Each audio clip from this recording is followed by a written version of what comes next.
కాపు టైగర్‌ని arrest చేశారు.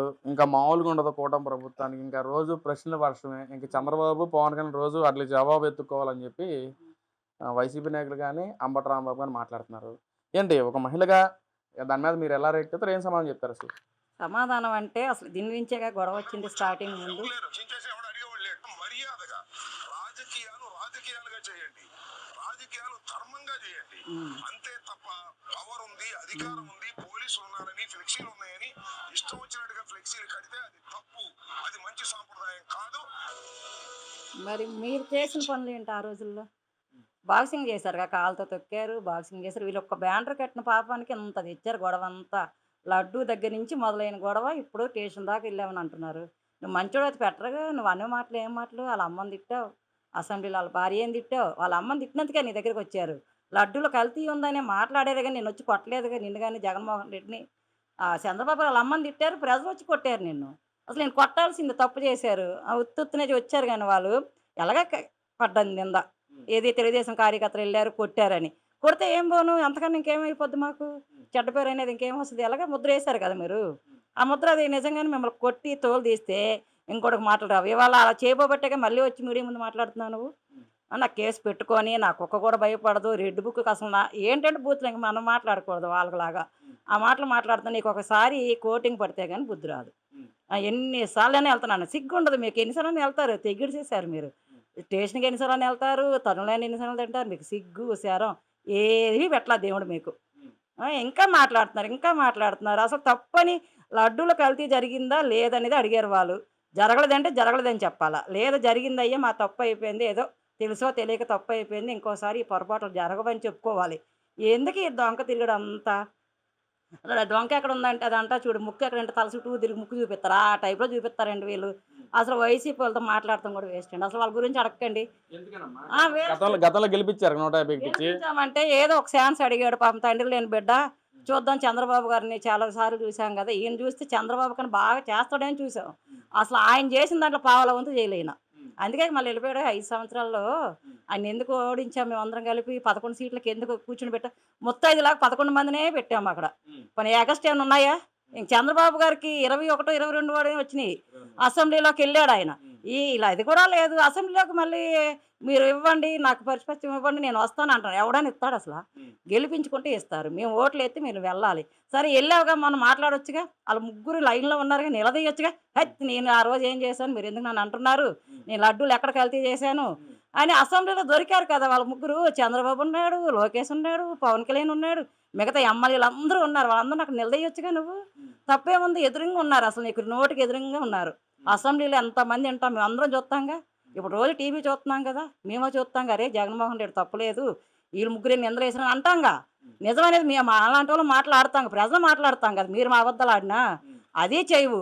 Mic ఎవరి దగ్గరకొత్తాడు. ఏంటంటాడు కుప్పగింత అంటాడు. ఏంటి తట్ట అంటాడు. అందుకే నేను కామెడీ పీస్ అని చెప్తా ఆయన్ని. బ్రహ్మానందం తర్వాత ఎవరైనా ఉన్నారంటే కామెడీలు ఇప్పుడు ఈ సినిమా ఇది. సినిమాలు కామెడీలు విలన్లు ఎలా ఉంటారో అట్లా ఉంది ఇది.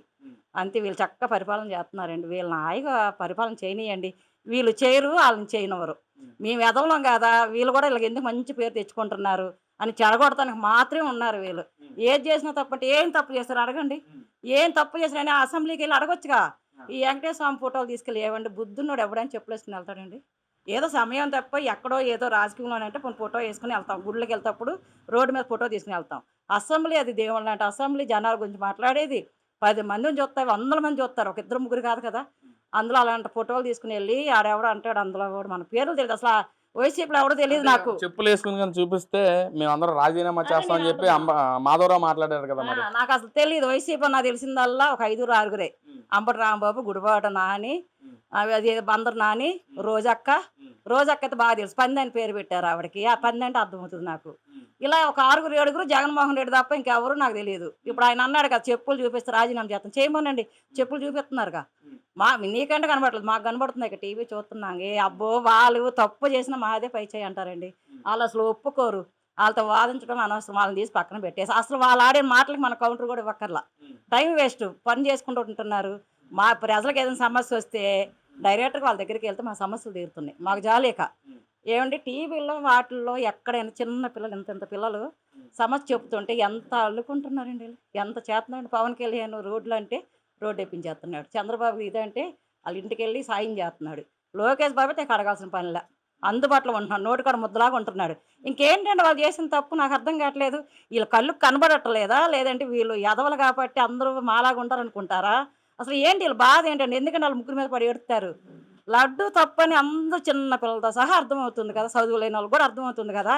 ఇంకా ఏంటి నాని బందర్ నాని గారు అంటే నేను వచ్చి 32 సీట్లు అంటే వాళ్ళ మామ ఇచ్చాడా? అది దాంట్లో కనబడుతుందిగా. ఆ చదువుకోవచ్చుగా, చదువు రాకపోతే పిల్లలతో ఎవరితో చదివించుకోవచ్చు కదా. అది కూడా తప్పంటాడు. ఇంకేం మాట్లాడుతూ ఉండే వాళ్ళకి అసలు బుర్ర జ్ఞానం ఏం లేదండి. అమ్మ మరి ఈ రోజున జడ శ్రావణం కూడా మాట్లాడుతూ ఉన్నారు. కూటమి ప్రభుత్వం వాటర్ ఎన్కౌంట్ చేస్తా ఉంది. ఏదైనా తప్పు జరిగితే తీసుకెళ్ళి వాటర్ ఎన్కౌంట్ చేస్తామని చెప్పి మాట్లాడుతున్నారు. ఏంటి ఎంతవరకు కరెక్ట్ అంటారు అది? అంటే ఆళ్ళు చేయటం తప్ప, వాడు చిన్న పిల్లని రేప్ చేసేవచ్చు. 6 సంవత్సరాలు, 7 అంటే ఆళ్ళ అమ్మ కడుపు కోత వాడికి కోతలా కనబడట్లేదా? ఆడింట్లో వాడు కూతుర్నో, వాడి అమ్మనో, వాడి పెళ్ళాన్నో మేము ఆడకూడదు ఆ మాటలు గాని, వాడింట్లో ఒక ఆడపిల్ల ఏదైనా అయితే వాడికి తెలిసి దాన్ని ఎప్పి. నిన్నటిదాకా జగన్ తిట్టాడు. మళ్ళీ చంద్రబాబు గారిని ఇప్పుడు తిడుతున్నారు. అలాంటి ఎదవల మాట అసలు పట్టించుకునే అవసరం లేదు. ఏంటండి చిన్న పిల్లనైతే ఫోటో పట్టుకొని వాటర్ ఎన్కౌంట్ అంట. ఎలాగోలా చేశారుగా. ఆడజామని అసలు ఆడు చచ్చాడో లేదు ఇది చేస్తే ఇంకా వీళ్ళు దండేసి దండం పెట్టొచ్చండి నిజంగా. ఎందుకంటే ఇంకొక ఎదవలకి బుద్ధి వస్తుంది. ఇంకో నా కొడుకులు వెళ్ళరు, ఎవరి జోలికి వెళ్ళరు. చిన్న పిల్ల కదా, ఆ పిల్లకి అంత అన్యాయం జరిగితే ఆ తల్లి ఆ తండ్రులు ఎంత ఏడుస్తుంటే అది చిన్న ఫోటో తీస్తే ఎన్కౌంటర్ చేస్తారండి, వాటర్ ఎన్కౌంటర్. అలా చేయకూడదు అసలు, జనంలోకి తీసుకొచ్చి చేసేయాల. ఇంకోటి రాదు ఆ తప్పు. ముందు ఈయన అంతే కనుక మిగతా వాళ్ళకి బుద్ధి రాదు. ఇప్పుడు వైసీపీకి ఏదో తాళం కొడుతున్నాడు కదా, ఈ సీట్లు ఇస్తాడని గల ఈ ఎదవలకి ఎక్కడికి వెళ్ళినా ఒకటి ఇటు ఇటు పార్టీ వస్తుంది, ఇటు అటు వెళ్తే అటు వస్తుందని తిరిగిన ఎదవలు ఎటు పనికిరారు. మధ్యలో ఇగో ఇలాగే ఫారం బోకుల్లాగా మాట్లాడుకుని ఉంటారు. నిన్నటిదా జగన్ తిట్టాడు కాబట్టి మంచోడు కాదు. నా ఆంధ్ర ఇదేంటి 3 రాజధానులు లేవు, అవి లేవు, ఇవి లేవు, రాజధాని అని అమ్మేసుకున్నాడు అది ఇదని. మరి ఇప్పుడు ఎందుకు వచ్చి జగన్ వెనకేసుకొస్తున్నాడు? ఇంక చాలామంది ఏంటంటే వీళ్ళు అలాంటి వాళ్ళు అంటే ఇదేంటో ఈ రాజకీయంలోకి వచ్చిన తర్వాత వీడు సీట్ ఇవ్వలేదు అనుకోండి, వీళ్ళు వాళ్ళ దగ్గరికి వెళ్తారు, వాళ్ళు డప్పు కొడతారు. వాళ్ళు సీట్ ఇవ్వలేదు అనుకోండి, వాళ్ళు ఎందుకంటే తెలివిగా మంచోడు కదని ముందే ఇవ్వాల, అందుకే బయటకు పంపించారు. ఇప్పుడు ఎటు వెళ్ళాలి తెలియకీడు ఇప్పుడు జగన్కి తాళం కొడుతున్నాడు. జగన్ ఇస్తాడు ఇలాంటి ఎదవలకే కదా ఆయన ఇచ్చేది. ఆయన దగ్గర ఉన్న అందరూ ఎదవలే. వాళ్ళు ఇప్పుడేమో అమ్మటి రాంబాబు వచ్చేసేమో కుల కార్డు ఒకటి తీసుకొచ్చేసి కాపు అసలు కాపు అని నాకు ఇంతవరకు తెలియదండి. మా కూడా మాకు తెలియదు. మరి మేము కాపులమే. మరి పవన్ కళ్యాణ్ అన్ని బూతులు తిట్టారే, లక్కారాలు పెట్టారే. అసలు పవన్ కళ్యాణ్ అసలు ఒక మనిషిగానే ఆదరించారా? ఒక మనిషి అరే కాపు కులం పక్కన పెట్టేయండి, ఆయన ఒక జనంలో ఉన్నాడే, ఒక హీరోనే, మన ప్రజల కోసం ఏదో చేయడానికి వచ్చాడు. ఊరందరికీ తెలుస్తుంది పవన్ కళ్యాణ్ కష్టం. నీ కళ్ళకు కనబడలేదు ఆ రోజు పవన్ కళ్యాణ్ తెలియలేదు? అంబటి రాంబాబు నీ కూతురు పక్క నువ్వు ఒక పక్క భజన చేస్తున్నారే, ఏవాళ్ళ రంగా గారి ఫోటో పక్కన వేసుకొని మరి 5 సంవత్సరాలు దిగలేదే నువ్వు? ఏవాళ్ళు దిగిపోతున్నావు? 5 సంవత్సరాల క్రితం దిగలేదే. అసలు రంగా లాంటి గొప్ప నాయకుడిని నేను ఇంకా నన్ను అరెస్ట్ చేశారు కూటమి ప్రభుత్వం, ఇంకా మామూలు కూడా అంటున్నాడు అంబటి రాంబాబు. రంగా గారితో పోల్చుకోమాకండి, సిగ్గు లేకపోతే సరే. రంగా గారితో పోల్చుకోమాకండి. రంగా గారు మా మావీలు వాళ్ళంతా చేశారు, మాకు తెలుసు. మేము కాపులేము, ఈ తూర్పు కాపు. ఇప్పుడు ముద్దడిగడ్డ రెడ్డే ఎవరు అంటున్నారే, ఆయన మా ఊరే.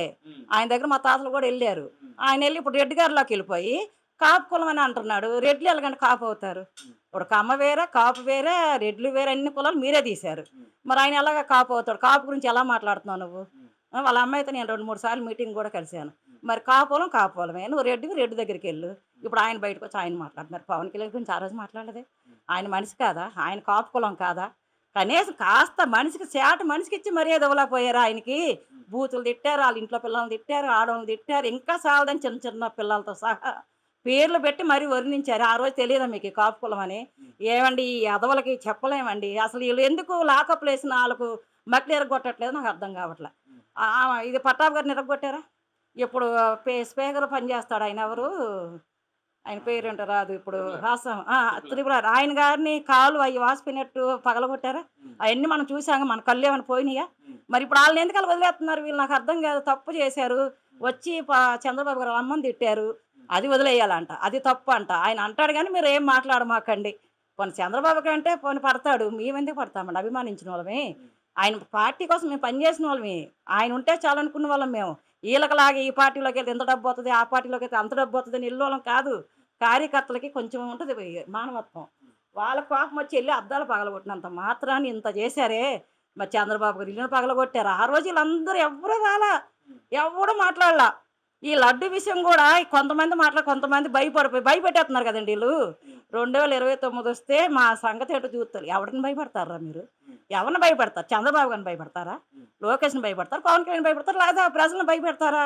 ఒరే ఎదవల్లారా భయపెడతామంటే భయం కాదురా మీరంటే భయపడిపోయి కాదు మీ ఎదవలతో ఎందుకులా గోల ఎదవలతో మాట్లాడకూడదని ఊరుకుంటున్నారు కానీ ప్రతి ఒక్కరికి ఉంటుంది మీకే వాయి ఉంటుంది ఏటి వచ్చినా గెలిచినా మీకే వాయి పడుతుంది చూడ ఏదో రాష్ట్రంలో ఆంధ్రాలో ఎక్కడో శ్రీలంకలో కొట్టారే తరిమి లాస్ట్ జగన్మోహన్ రెడ్డికి అదే జరుగుతుంది జగన్మోహన్ రెడ్డి విన్నాడా బుద్ధిగా ఉన్నాడా సరే సరే మా మీడియా ఒకటి పెట్టుకొని ఏవండి చెప్తా అన్నాం కానీ అసెంబ్లీకి వెళ్ళి నిలదీయొచ్చుగా ప్రజలకు నువ్వేం చేసావు నువ్వు పథకాలు ఏమి ఇచ్చావు రోడ్లు ఎక్కడ వేసావు ఏంటని అడిగితే అక్కడ విషయం తేలిపోద్దుగా ఈ మైకులు పెట్టుకొని నత్త అంటాడు ఏం అర్థం కాదు పని ఏం మాట్లాడతాడో అర్థం అవ్వదు మళ్ళీ ఏదైనా అడిగామనుకోండి ఇప్పుడు సమయంలో వెళ్ళిపోతాడు అంటాడు మరి ఎందుకండి అలాంటి మాటలు మాట్లాడతాడు వేస్ట్ అండి అసలు జగన్మోహన్ రెడ్డి గురించి అయితే అడగండి ఈయన గురించి అడగండి ఏం చేసిన అడగండి మేము చెప్తాం పథకాల గురించి అడగండి చెప్తాం లేదా ఏ రోడ్లు వేయలేదమ్మంటే చెప్పండి ప్రతి ఫోన్లో చూస్తుంటే మర్చిపోతుంది మాకు తెలుసా నేను కూడా ఈ రోజుల్లో ఇప్పుడు ఏదైనా అడిగితే చేస్తారు అనే నమ్మకం వస్తుంది ప్రతి ఒక్కరికి